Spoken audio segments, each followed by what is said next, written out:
bangag. Di ba, Ma'am Aurelia Adena, Emily Basug? O, ito naman, mga kababayan, pag-usapan natin.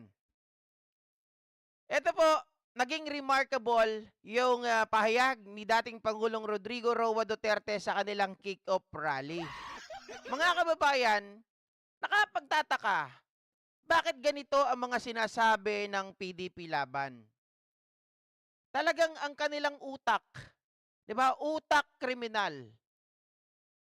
Nakaka siguro nai-intimidate ang mga ito or sabihin natin, kayo ba ay natatakot na hindi makapasok ang inyong mga pambato dahil ito ay mga pambato? Na parang namili lang ng suka, sabi ni PBBM, meron na kaagad COC pagbalik. Nasabi naman ni Bato de la Rosa, nasablay, mga kababayan, kami din ay nagbebenta ng suka. Wala namang sinabing nagbebenta. Ang sabi, bumili. Hindi nagbebenta. Di ba? Sabi ni Digong, mga kababayan, gusto daw niyang patayin or ipapatay ang mga senador, mga kababayan. 12 lang naman yan, sabi niya ganon. Para makapasok tayo. Aba, desperadong galawan ni Digong yan, mga ka-GP Natics. Eto po, pakinggan ninyo ang kanyang pahayag.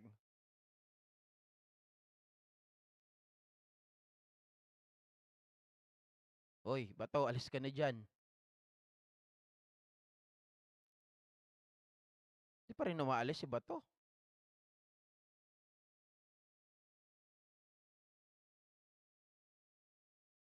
Teka lang po ah.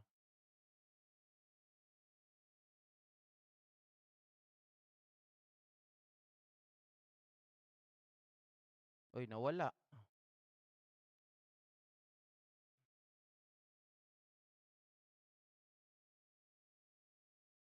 Grabe yung pahayag dito ni Digong, mga ka-GP Natics. Matindi. Ito, oh.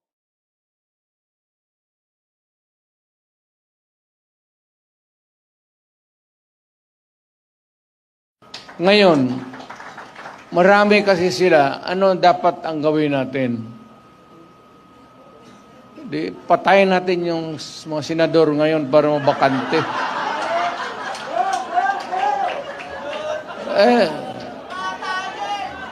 Boss Chicks. Kung makapatay tayo ng mga 15 na senador, pasok na tayo lahat.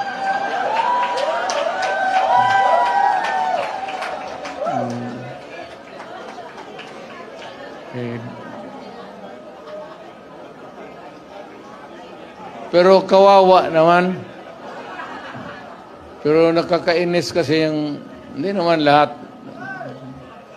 Pero, sabi nga, talking of opportunities, the only way to do it is to pasabugin na lang natin yung ano.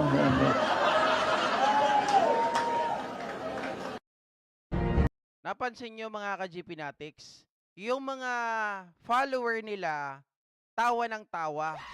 That is not a good joke, okay? Hindi po yan magandang halimbawa, lalong-lalo na sa mga kabataan na tatak or utak kriminal ang kanyang gustong gawin para manalo. Kasi sabi niya, when you talking about the opportunity, sabi niya ganon, talagang kahit nakakaawa, pero ito lang yung tanging paraan.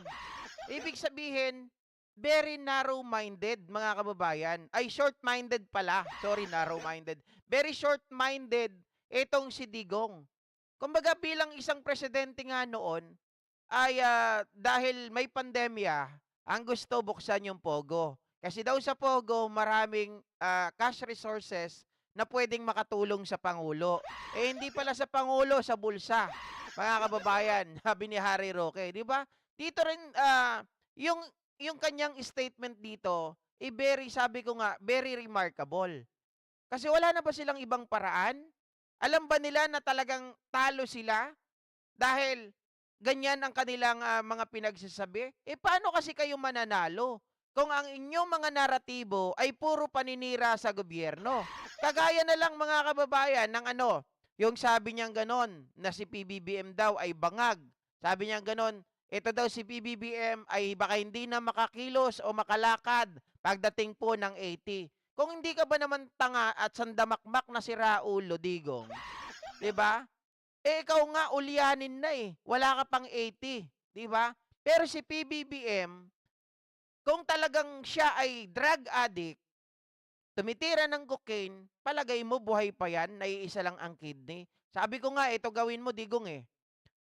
Magpatanggal ka ng kidney, tingnan ko lang kung tumagal ka ng kahit 3 buwan or 6 na buwan. 'Di ba? Tapos hindi. Pag nagpatanggal ka ng kidney, hindi lang basta ganon. 'Di ba? Hindi lang basta ganon. Pag nagpatanggal lang ka ng kidney, tumira ka pa ng fentanyl, tumira ka ng cocaine, at sigurado, mga kababayan, hindi ka tatagal ng 3 buwan or 6 na buwan. Parang hindi nag-iisip. Naturingang naging presidente ng Pilipinas, pero ang gusto, shortcut. Ang gusto, mga kababayan, makaupo yung kanilang mga pambato. E paano? Walang gustong pumili sa kanilang mga pambato.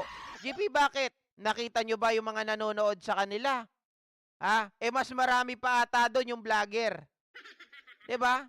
Yung mga nanonood sa kanila. Sa bagong Pilipinas, mga kababayan, sa alyansa, diyan sa Iloilo, halos pumalo daw po ng kulang-kulang 100,000. Samantalang sa kanila, hindi ko alam kung ilang tao o ilang tae lang yun nandoon. Hindi. GP, ano bang relevant nito sa mga balita ngayon? Hindi po ito maganda para sa mga kabataan. Kasi naliligaw tayo. Akala natin nagiging katatawanan yung pinaggagawa ni Digong. Tumatawa tayo, nakikita ng mga kabataan, naririnig. Akala nila maganda yung kanyang pinagsasabi. Biruin nyo, papatay ng tao para makaupo sa pwesto. Isa lang yan na pagpapatunay na ang mga taong ito ay totoong ganid. At wala silang tiwala sa kanilang sarili na mananalo sila, kaya ang gusto nila ay paraan ng pagiging pusakal. Paraan, mga kababayan, na mapapadali ang pagkuha nila ng pwesto sa gobyerno para muli silang makabalik at magka-power. Hindi na lang kasi amuyin ang kanilang mga kilikili, may power din naman yon. Di ba? Oh. Sabi ni Chantal, wala na talaga sa hulog ang demonyong matandang fentanyl na dutain na yan. Desperado na talaga, lalo niya lang pinahamak yung mga kandidato niya. Again, mga kababayan, sabi ko, very remarkable yung kanyang statement. Bakit? Naalala nyo, si VP Sara Duterte ay kinasuhan na po ng NBI, nasa DOJ na ang bola. At di ba ang dahilan doon ay yung pakikipag-usap or pag-uutos ni Sara Duterte na patayin si BBM, si FL at si Speaker Martin. Yung statement dito ni Digong, mga kababayan, ay lalong makakapagpalubog dito kay Sara Duterte.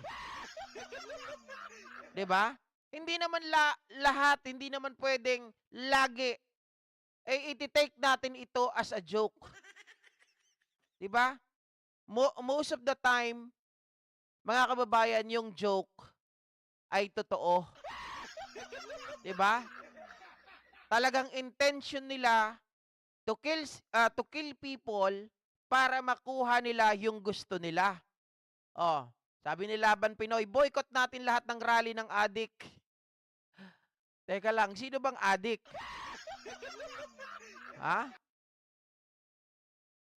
Nako naman, ikaw naman, Laban Pinoy. Nagpapaniwala ka sa mga DDS.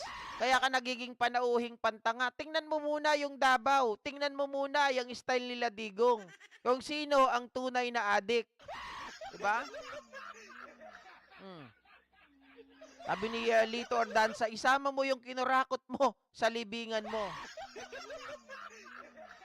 Sabi naman ni Clifford, Marcos lang mula noon, maganda pinakita sa Pilipinas, kaya napatalsik si Marcos noon. Wala pa social media. Ngayon, hirap na sila noon. Diaryo TV lahat, fake news, ultimo tao, fake. Totoo naman eh. Mga kababayan, 'di ba? Kaya lang ngayon, iba na ang labanan, social media. At lahat ng pamimeke nila, madali natin ma-fact check. At yung ginagawa nila na to, again, this is a grave threat. Hindi natin pwedeng sabihin na joke lang ito. 'Di ba? Lagi na lang ba natin na iti-take na ang lahat ay biro, mga kababayan? 'Di ba? This is a campaign rally na dapat ginagawang basihan, ginagawang barometer ng mga kababayan natin. Pero pag ito ang pinaniwalaan ninyo at ito ang pinakinggan ninyo at natutuwa pa kayo, pumapalak pa kayo, hindi kayo tunay na Pilipino. Magsialis na kayo dito. 'Di ba? Oh. Okay lang maging DDS kayo, walang problema 'yan, Matt Cruz. 'Di ba? Kasi naniniwala kayo kay Digong eh. Pero kung kayo nagsasaliksik, malalaman nyo ang katotohanan. Kasi, kaya hindi kayo umaalis dyan, nasabi nyo kayo ay DDS, kasi nga, kayo ay bulag na panatiko. Diba? Oh. Pero nyo ang isang bagay na gusto nilang pumatay, gusto nyo kampihan nyo pa rin. Diba? Tanggalin nyo na yung 1987 Constitution kung ang susundin nyo ay sariling batas nila Digong. Ganun lang yun.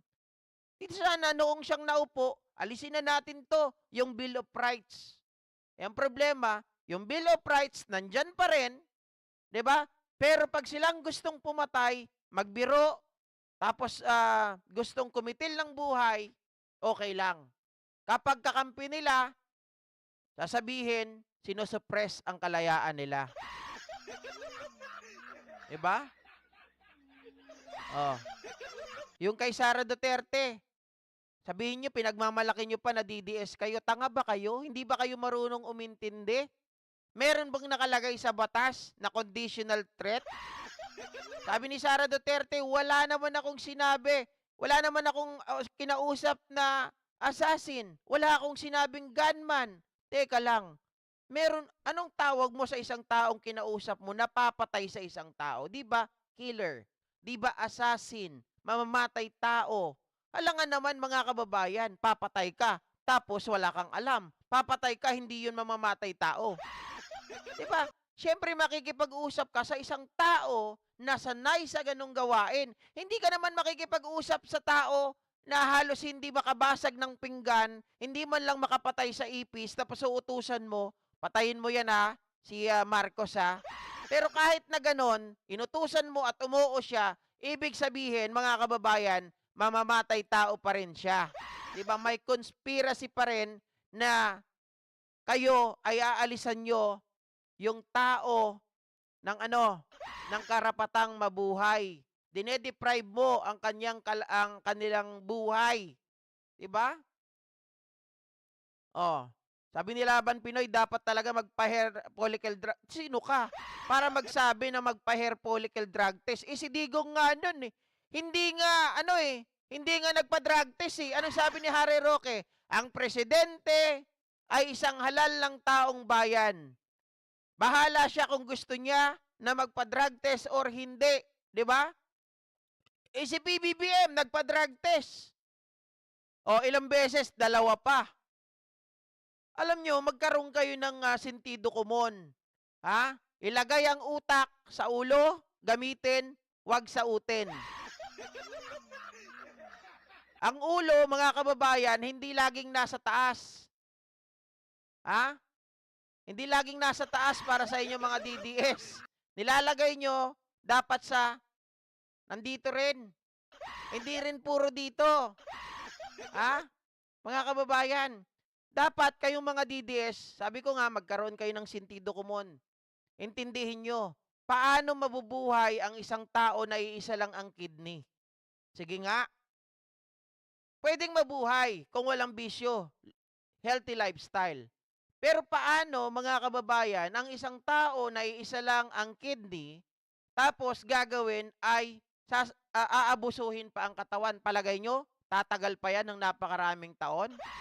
Si PBBM nga, ito lang eh. Papakita ko sa inyo ang example.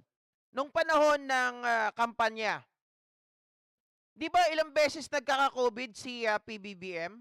Kung siya ay tunay na addict at isa lang ang kanyang kidney, hindi na siya makakaligtas dun sa COVID.